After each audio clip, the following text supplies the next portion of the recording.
Hello viewers, আসসালামু আলাইকুম। সকলকে আমার চ্যানেলে স্বাগত জানাই। চলে আসলাম নতুন একটি ভিডিও নিয়ে। ভিডিও শুরুর প্রথমে বলে রাখি, যারা আমার চ্যানেলে নতুন দয়া করে আমার চ্যানেলটি সাবস্ক্রাইব করে দিবেন। যারা ইতিমধ্যে দিয়েছেন তাদেরকে জানাই অসংখ্য ধন্যবাদ। তো আজকে ভিডিওর বিষয় হচ্ছে জাতীয় গোয়েন্দা সংস্থা নিয়োগ প্রকাশ। দেখেন, আপনারা কিন্তু জানেন এনএসআই জব সার্কুলার এর আগেও আমি বলেছিলাম প্রকাশ করা হবে কিছুদিনের মধ্যেই। আমরা ভেবেছিলাম যে হয়তোবা নতুন অর্থ বছরে এটাই প্রকাশিত হতে পারে, কিন্তু এতদিন সময় লাগবে না। এর আগেই কিন্তু সরকার এই জবটি প্রকাশিত করবে। তো আপনারা সকলে প্রস্তুতি নিতে শুরু করেন। আমি কিন্তু আগাম বার্তা দিচ্ছি আপনাদেরকে। আর একটা জিনিস জেনে রাখবেন যে দেখেন, এনএসআই কিন্তু কখনো অতিরিক্ত সময় নেয় না পরীক্ষার ক্ষেত্রে। এরা কিন্তু 1 মাসের ভিতরেই আপনার প্রিলি, তারপর লিখিত, এরপর ভাইভা পরপর নিয়ে ফেলায়। তো সুতরাং আপনি যদি মনে করেন যে সার্কুলার হওয়ার পর আপনি অনেক সময় পাবেন, তাহলে আপনি কিন্তু ভুল ধারণার ভিতরে আছেন। তো আমি কিন্তু আগেই প্রকাশ করে দিলাম যে এরা কিন্তু সার্কুলার প্রকাশের হয়তোবা 15 থেকে 20 দিনের মাথায় এরা হচ্ছে আপনার পরীক্ষাটি নিয়ে থাকবে। আর পরীক্ষা কিন্তু 1 মাসের ভিতরেই কিন্তু একেবারে প্রিলি, রিটেন, এরপরে হচ্ছে আপনার ভাইভা নিয়ে থাকে। তো আপনারা যদি মনে করেন যে সার্কুলার হওয়ার পরে পড়াশোনা শুরু করবেন, তা কিন্তু আপনারা পাবেন না। তো আগে থেকেই লেগে যান পড়াশোনার প্রতি। আর যেহেতু লেগে যেতেই হবে, কারণ আপনাদের অনেকেরই হচ্ছে প্রাইমারি প্রধান শিক্ষকের পরীক্ষা আছে এবং সামনে কিন্তু নিবন্ধনের পরীক্ষা আছে। সুতরাং কিন্তু আপনাদের পড়াশোনার ভিতরেই থাকতে হবে সকলকে। এবং আবার সকলের জন্য বলে রাখি, এই সার্কুলারটি কিন্তু এখনও প্রকাশিত হয়নি, অল্প কিছু দিনের ভিতরেই আসবে। আপনারা জেনে থাকবেন যে রাষ্ট্রের কাজে কিন্তু এনএসআই খুবই একটি গুরুত্বপূর্ণ। এনএসআই, তারপর হচ্ছে দুদক, এগুলো কিন্তু গোয়েন্দা সংস্থা। এনএসআই কিন্তু গোয়েন্দা সংস্থা হিসেবে কাজ করে।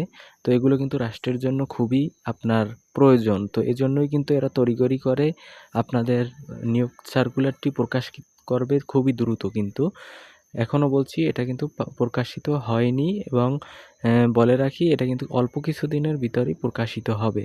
তো এখানে দেখেন, একটা ওয়াচার কনস্টেবল পদ যেটা আছে, ওটা হয়তোবা নাম পরিবর্তন হয়ে জুনিয়র ফিল্ড অফিসার হিসেবে আসতে পারে। এটা সম্ভাবনা আছে কিন্তু। যেটা আপনারা জেনে থাকবেন যে ওয়াচার কনস্টেবল নামে পরিচিত ছিল। এবং হচ্ছে টোটাল হচ্ছে এখানে পদসংখ্যা বাড়তে পারে। বা এর আগেও বলেছিলাম যে 600-র মতো পদ হতে পারে, কিন্তু এখন কিন্তু প্রায় 600-700, আপনার প্রায় 200 পদ বেড়েও যেতে পারে। তার মানে বলা যেতে পারে 800 পদের সার্কুলার একটি আসতে যাচ্ছে। আপনারা সকলে প্রস্তুতি নিতে থাকেন। এখানে কিন্তু আপনার সহকারী ফিল্ড অফিসার যেটা আছে, জুনিয়র ফিল্ড অফিসার, এখানে কিন্তু এটার পদসংখ্যা হয়তোবা বেশি থাকবে। এবং হচ্ছে সহকারী পরিচালকের পদ একটু কম থাকবে, 100+ থাকতে পারে। আর চাকরির বাজারে যারা নতুন আছেন, মানে বুঝতেছেন না কিভাবে কি শুরু করবেন, তাদের জন্য বলে রাখি, আপনারা যদি শুরু করতে চান, অথবা যারা আছেন অনার্স ফাইনাল ইয়ারে অথবা থার্ড ইয়ারে, আবার যদি কেউ ফার্স্ট ইয়ারেও থেকে থাকেন, অনার্সে গিয়ে অনেক সময় আপনারা পড়াশোনার প্রতি চাকরির ক্ষেত্রে মনোযোগী হন। আবার আপনাদেরকে আরেকটি কথা বলে রাখি, আপনারা চাকুরির পড়াশুনো করতে গিয়ে আবার আপনি মেইন রেজাল্ট খারাপ কইরেন না। আপনার একাডেমিক রেজাল্ট যখন খারাপ হবে, তখন কিন্তু আপনি আরও হতাশার ভিতর পড়ে যাবেন। এটা কিন্তু আমার দেখা মতে, আমার এক ফ্রেন্ড ছিল বিশ্ববিদ্যালয় থেকে যখন পড়ি, তখন কিন্তু সে ফার্স্ট ইয়ার থেকেই চাকুরির প্রিপারেশন নিতে গিয়ে তখন কিন্তু ফার্স্ট ইয়ারেই একেবারে ফেল করছে। সেকেন্ড ইয়ারে কিন্তু উঠতেই পারে নাই, মানে ফার্স্ট ইয়ারে প্রমোটেড হয়নি সব সাবজেক্টে, সে কিন্তু ফেল করে বসছে। তো ভিউয়ার্স, এই জন্য আপনাদেরকেও বলে রাখি, আপনারা এমন কাজটি করিয়েন না যাতে আপনি ফার্স্ট ইয়ারে থাকতেই চাকরির প্রিপারেশন নিতে গিয়ে আপনি ফার্স্ট ইয়ারে নট প্রমোটেড হন এবং আপনি একটি বছর লস করেন। কিন্তু আপনি যদি অল্প অল্প নিতে পারেন প্রিপারেশন, এটা আপনার উপর ডিপেন্ড করে সম্পূর্ণ। অনেকেই প্রশ্ন করেছিলেন যে ভাইয়া, আমি কি ফার্স্ট ইয়ার থাকতেই কি প্রিপারেশন নেব কিনা? হ্যাঁ, অবশ্যই আপনাকে নিতে হবে। তো আপনার যদি এমন হয়, আপনার একাডেমিক প্রেশার যখন অনেক থাকে, তখন আপনি একাডেমিক প্রেশার বাদ দিয়ে যখন আপনি চাকুরির পড়া পড়বেন, তখন একাডেমিক কিন্তু আপনার অনেকটা রেজাল্ট খারাপ হওয়ার সম্ভাবনা থাকে।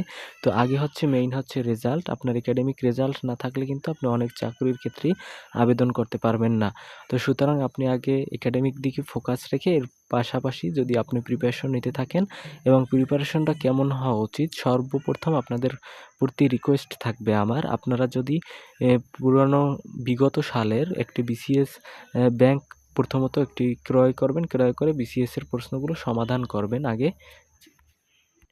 যখন আপনার বিসিএস এর প্রশ্ন ব্যাংকটি সমাধান করা হয়ে যাবে তখন হচ্ছে আপনি সাবজেক্ট ওয়াইজ বইগুলো পড়তে পারেন। আগে আপনার প্রতি রিকোয়েস্ট থাকবে বিসিএস এর বইটি সম্পূর্ণ করেন। যেমন আপনার ১০ম বিসিএস থেকে একেবারে ৫০তম বিসিএস পর্যন্ত আপনার ফুল প্রিপারেশন থাকাই লাগবে ব্যাখ্যা সহকারে। তাতেই কিন্তু আপনার অনেকগুলো মানে প্রশ্ন যখন দেখবেন আপনি নতুন যখন চাকরিযুদ্ধে নামবেন তখন দেখবেন বিগত সালের বিসিএস থেকে কিন্তু অনেক প্রশ্ন কমন আসে এবং এর পাশাপাশি নিবন্ধনটি দেখতে পারলেও ভালো হয়। তো দেখা হবে পরবর্তী ভিডিওতে। ধন্যবাদ সকলকে।